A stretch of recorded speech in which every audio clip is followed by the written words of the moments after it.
Varian. Taga-Parian daw po siya.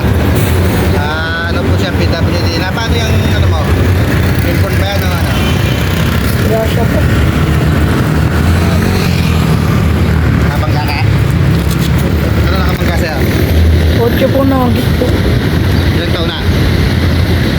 13 po. Ha? 13.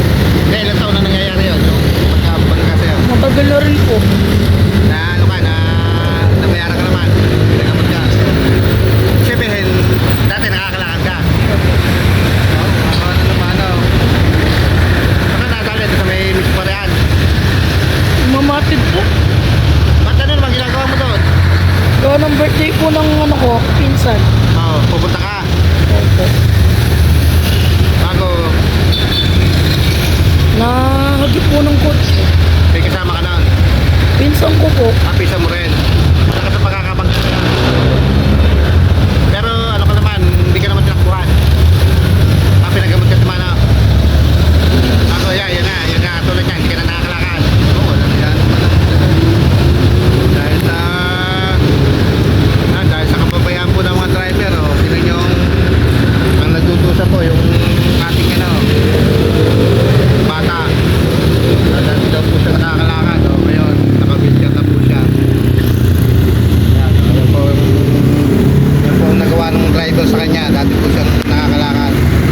Pero ngayon, wala, naka-wheelchair na po siya. Hindi ka na makataya. Nakakatayo naman po. Nasa nakasaklay. Ilan kayo magkakapatid? Anim po. Puro malalaki na rin. Bata na po. Ibig sabihin, ikaw panganay. Pangalawa. Pangalawa, yung panganay niya may trabaho na. Wala din. Bago tatay mo? Ayun na po. Tatay na? Nanay mo na lang. Sabat ka na dito sa kalsada? Mamalimos.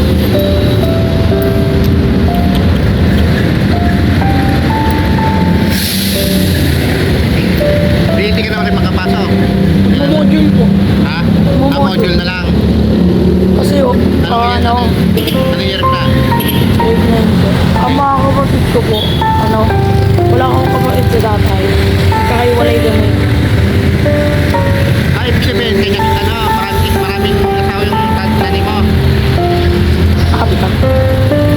Wow. Ikaw lang susunod sa, ano, parang ikaw lang ang anak ng tunay mong ano, ama. Yung mga iba, ano, pati mo sa labas. Ay, parang broken family kayo.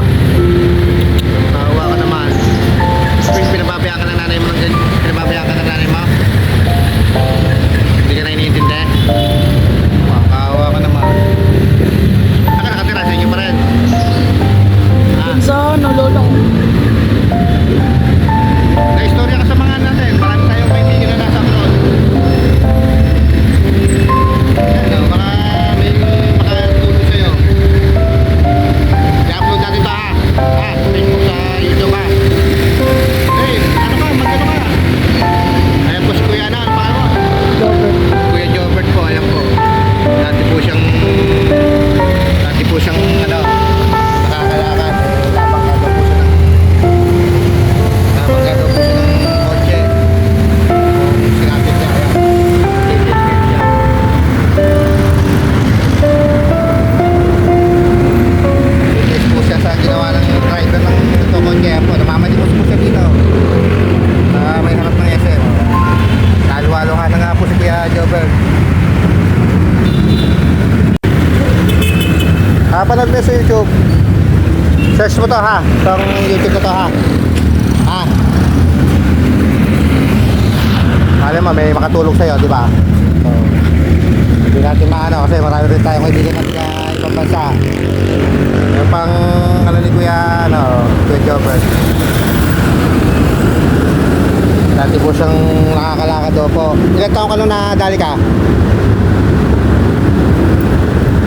Close. Ilan taon ka na ngayon? 13? Ay, isang taon pa lang. Bago pa lang pala. Yan yung pagkakatama ng ano sa'yo? Ng kotse. Ba't may sugat? Buto na lang. Ha? Buto. Wala nang laman. Baga nilagyan ng bakal, gano'n. Jobert. Ano daw po, broken family po daw po. Broken family daw po siya. May mga kapatid po siya kaso sa labas. Iba ang Manila pero hiwa-hiwalay po sila. Yan po, si Jobert. Nakakaawa naman. Sana po ay yung may mga mabubuting puso po dyan na gusto tumulong kay Jobert. Kontakin nyo lang po si Kuya Allen. Saan ka ba sa Parian? Gusto? Saan ka sa Parian? May bakon. Hindi, saan doon? Sa may court? May number ka? May number ka, cellphone number. Pero kilala ka doon? Anong ba doon? Jobert ano? Ano? Robert Torado. Turada? Torado. Turado?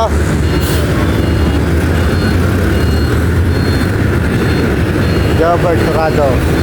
Doon ka sa may court ng Parkville. Kahit wala sa comment, nag-tricycle ko nung Kilala ka na nun. Kasabihin ko yung mga naka-wheelchair na si Jobert no. Kaya gusto lang natin para hindi natin makalimutan. Ako, sa mga driver po na kaskasero dyan, mag-ingat-ingat naman po kayo, lalo't bata po madadali nyo. Ayan po, mabuti at pinanagutan po siya. Dati po siyang parang ilasan niya na po si Jobert ng kakayahan na maghanap buhay. Ayan po, dati po siyang nakakalakad ngayon, naka-wheelchair na po. Ayan po yung sinapit po ng pagagawa po ng mga driver na kaskasero. Biniraan nyo kinabukasan ng bata.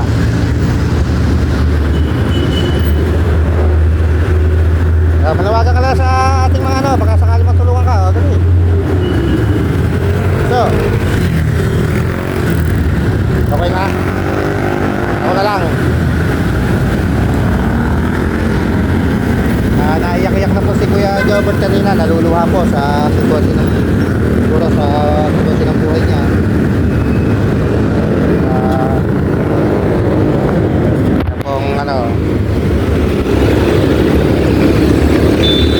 Dagdag mo na lang to. Wala pang sounds Kuya Allen, wala pang hindi pa monetize.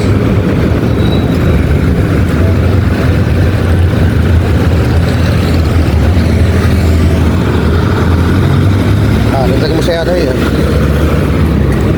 Tago mo na. Na lang ako babawi pag ha. Pag tayo may nagpaabot ng tulong. Ayan po si Kuya Jobert, 13 years old, naging isang PWD dahil po sa tagagawa po ng driver. Dapat po ay hindi naman po dapat siya naka-wheelchair ngayon. Nasagasado po siya ng kotse. Po. Paalam ka na sa natin, viewers. Paalam po. Hey. alam ko. Po, sana po matulungan niyo po si Kuya Jobert para po naman po lalo't ngayon magpapasko mapasaya po natin siya. Maraming salamat po sa mga viewers natin, mga silent viewers, mga subscriber na lagi po nakatutok sa video ni Kuya Allen TV. Magandang umaga po sa inyong lahat. Sana po mapasin niyo po si Kuya Jobert. Siya po ay namamalimos dito sa may harap na SM. Napansin po natin. Palagi ko po siya nakikita kaso ngayon ko lang po siya nakausap. Mahingi yung kanyang panig pag kanyang kwento, kanyang buhay. Isa po siyang broken family. Sige po, hanggang dito na lang po yung aking video. Maraming po salamat sa inyo lahat. God bless po. God bless po sa inyong lahat. Maraming salamat po.